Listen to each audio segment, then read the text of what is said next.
Lord, we thank you that you are our protector and you are always advocating for our benefit. God, help us trust you. Amen.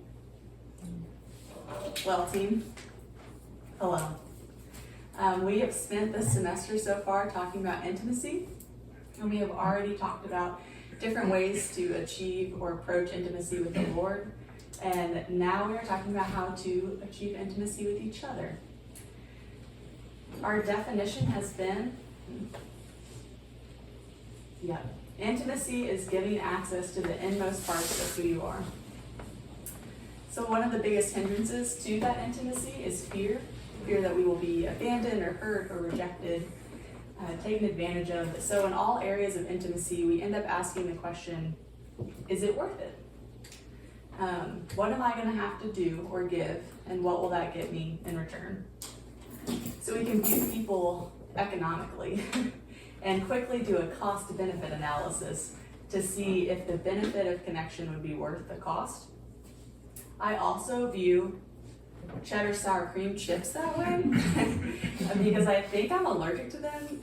One time I was with Margaret actually, I threw up after eating a bunch of them. Did I wake up the next morning and say, do I need these for breakfast? I sure did. And I ate some more because I decided that the benefit would be worth the cost. Might as well go around two. Sometimes I think, I don't want to spend all day with my head near a toilet. Boom. Not worth it at that point. And I think we view people the same way as this bag of chips sometimes. We assess on a day-to-day basis, like, would connection be worth it? And we can switch back and forth. So 2 weeks ago, Curtis talked about one of the reasons that we decide connection is not worth the cost. And he dove into the idea of how we can assume we're just not as valuable as other people. So we offer the parts of ourselves that we feel competent in, and then pull away when things start to feel vulnerable. Because in our fear, we expect it to reveal that the inmost parts of ourselves are not enough. And then last week, Morgan talked about how our pride tricks us into thinking that we are probably more valuable than other people. We wouldn't just come right out and say that, I'm sure. That would be not cool. But we just assume that the way we are feeling or thinking or perceiving things is probably a little more accurate than the way other people are perceiving, feeling, or thinking. And so we kind of think maybe connection with them, maybe they don't have enough to offer. So we put up walls. Morgan and Curtis both concluded that those assessments are not correct. They said that our presence is actually a blessing to the world, and the world's presence is actually a blessing to us. Today I'm going to take it a step further and say, I don't think we need to be assessing at all. We don't need to be spending our time and our energy trying to determine the value of ourselves or the value of other people, trying to figure out if connection is worth it, because Jesus has already assessed that on our behalf. So we're going to look at the question, what if the grass is actually greener? What if God's plan through community actually works? What if his plan through community actually works? I've always enjoyed connection with others. I think people are fun and exciting and complex. What I haven't always enjoyed is consistently connecting with others because that's when it starts to feel like a lot of risk and a lot of work. During my freshman year of college, my mentor told me, you are open but not vulnerable. Essentially, she was saying that I was willing to share things that I had already processed through and felt comfortable with, but I was unwilling to let people have access to the more raw parts of myself. Which was super true, but it was the first time anyone had ever drawn attention to that, and it kind of shook me to my core. And I responded with something along the lines of, well, what would be the benefit of that? For context, freshman Elena was rooming with her high school best friend, and we were no longer speaking. She was in a very unhealthy dating relationship, and she was trying to work through some family hurts, trying to process through those. So it just felt like the most intimate relationships were the ones that were causing the most pain. So my MO was just to offer the surface level parts of myself, and then when things felt dicey or uncomfortable, I'd just roll out. But one day I was on this really theological site called Pinterest, and I stumbled across this super long quote by C.S. Lewis. Bear with me. It says, "There is no safe investment. To love at all is to be vulnerable. Love anything and your heart will certainly be wrung and possibly be broken. If you want to make sure of keeping it intact, you must give it to no one, not even an animal. Wrap it carefully around with little hobbies and little luxuries. Avoid all entanglements. Lock it up safe in the casket or coffin of your selfishness. But in that casket, safe, dark, motionless, airless, it will change. It will not be broken. It will become unbreakable, impenetrable, irredeemable. The alternative to tragedy, or the alternative to the risk of tragedy, is damnation, because the only place outside of heaven where you can be perfectly safe from all the dangers and perturbations of love is hell." Oof. That's on Pinterest, people. Have you ever read something and been like, yeah, no, that sounds accurate, but I hate it? Because that's pretty much what my response was. I hated that.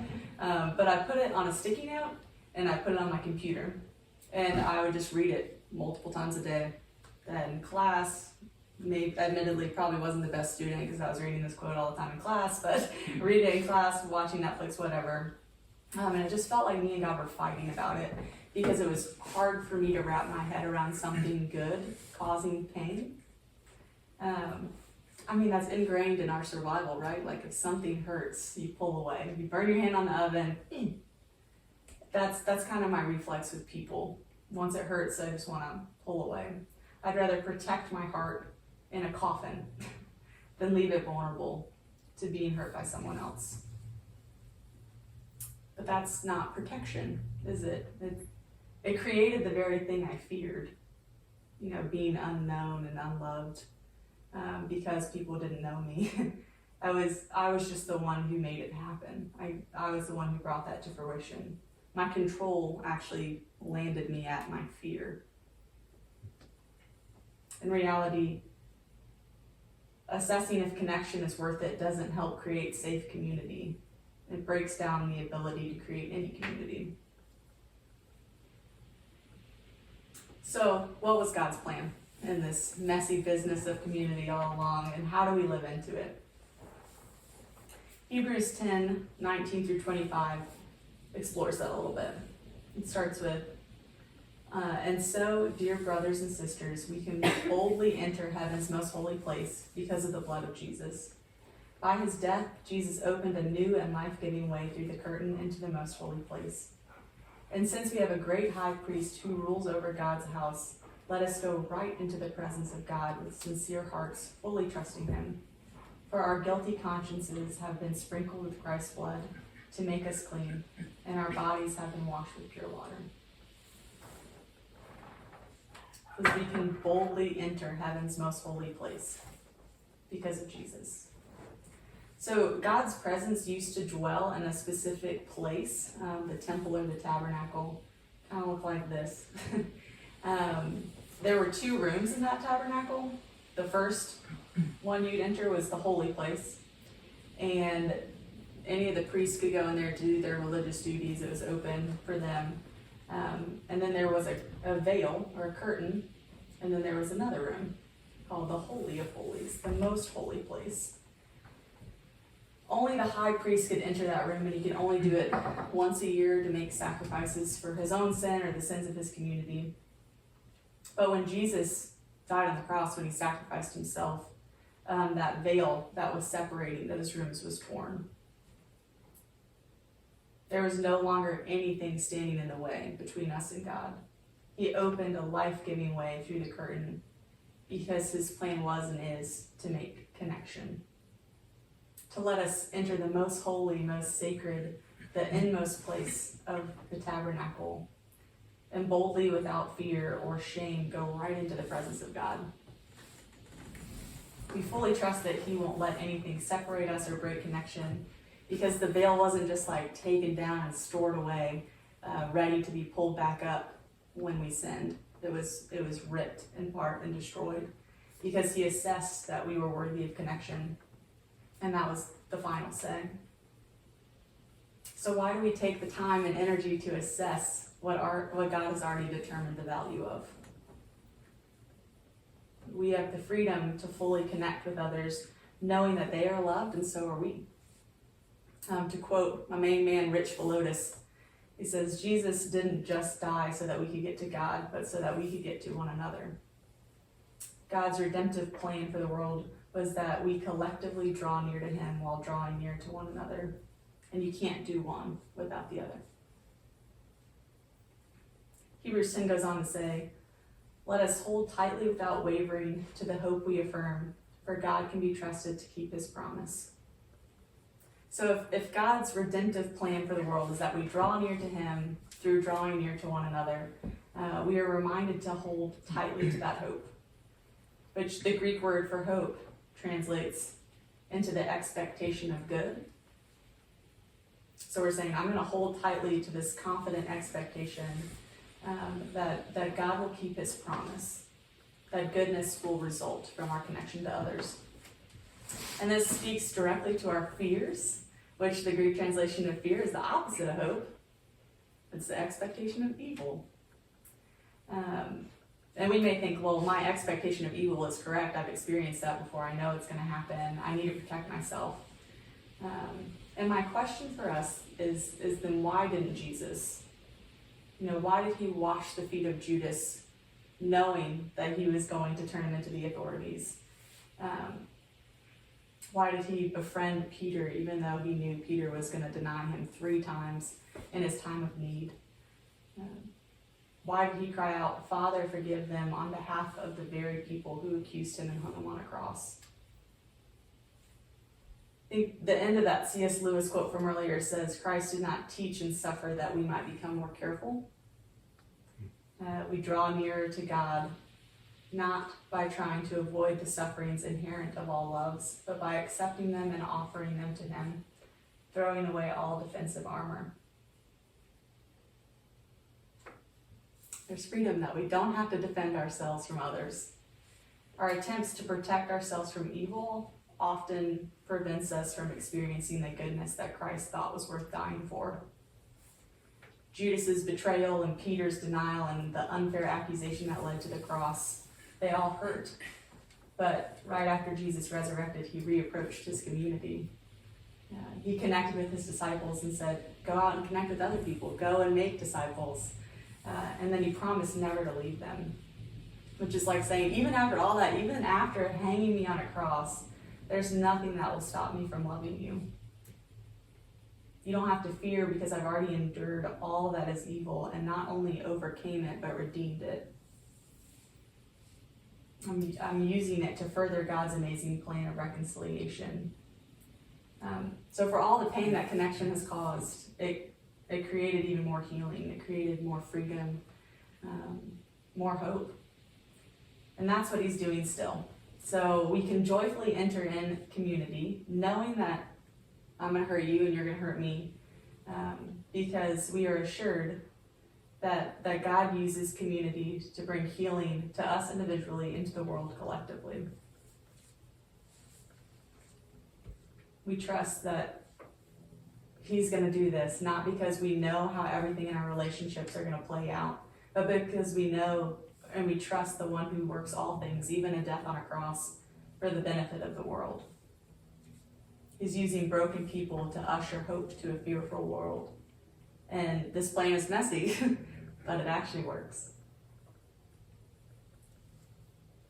Hebrews goes on to say, let us think of ways to motivate one another to acts of love and good works, and let us not neglect our meeting together, as some people do, but encourage one another, especially now that the day of his return is drawing near. So let us think of ways to motivate and encourage one another towards love. That is an intentional pursuit. That is not passive. It doesn't just happen. We're told to actively think of ways to support each other as we're trying to live like Jesus. And let the record show you cannot use fear or threats of evil to encourage hope. We can't threaten disconnection and hope that it's going to motivate acts of love and goodness. Jesus didn't say, I'm going to leave unless you change, which, based on the current climate and our Facebook histories and how quickly we delete people when they disagree with us, is what we try to do. We try to use fear to encourage hope, encourage good things. But Jesus said, I'm going to connect with people where they're at, and the love transformed them, not fear. So he's doing that with us still, and in turn we do that with others. My junior year of college, 2 years after reading that super long sticky note all the time, I decided to risk it and lay down my defensive armor to be vulnerable instead of just open. And I gathered my roomies. Love them. They're so cute. I gathered them up and just very shakily confessed to some sin that I was struggling with, some lies that I was believing, and some hurt that I didn't know how to process. And I was terrified because what if they confirmed everything I feared? What if I wasn't worth connecting with? So when they said, hey, thanks for telling us, we still love you, right? It just shook me again. To my core, to be seen at what I thought was my darkest and told that even there I was loved and worth connecting with. They have walked me through some of the most difficult parts of my life and always advocated for me, and to this day, these are my people. I think, to be told you're loved at your darkest, that is the good news that Jesus literally came back to help us believe. And I think my head knew that, but I don't think my heart could believe it until my community got involved and they got to see the inmost parts of my soul that I was hiding, trying to keep safe. The intimacy brought healing that I had long ago stopped hoping for, because God's plan actually works. So we don't neglect meeting together, especially now. Don't break connection, especially now when we're so busy, or when the political climate is so tense, especially now when we feel content being alone, especially now that we feel like a burden or feel hurt or overwhelmed, especially now that we can't understand where people are coming from. Because all that pain and frustration, apathy and fear is coming from a world of people desperate for hope. Desperate for something good. So just like the community of Hebrews, we're always going to be tempted by the same tactics the enemy uses. That's why words written thousands of years ago are still so relevant today. Satan is screaming at us, break connection, break connection. I promise it'll be better that way. And God counters that with the reminder that the path to goodness is always the same. If the fall led to disconnection, reconnection is going to help bring the kingdom of heaven back to earth. So we draw near to each other with the same grace and love and compassion that God drew near to us with, especially now. At Storehouse, one of the ways we live into God's plan through community is by chatting through some discussion questions together. Today we are asking, how have you seen goodness result from being in community?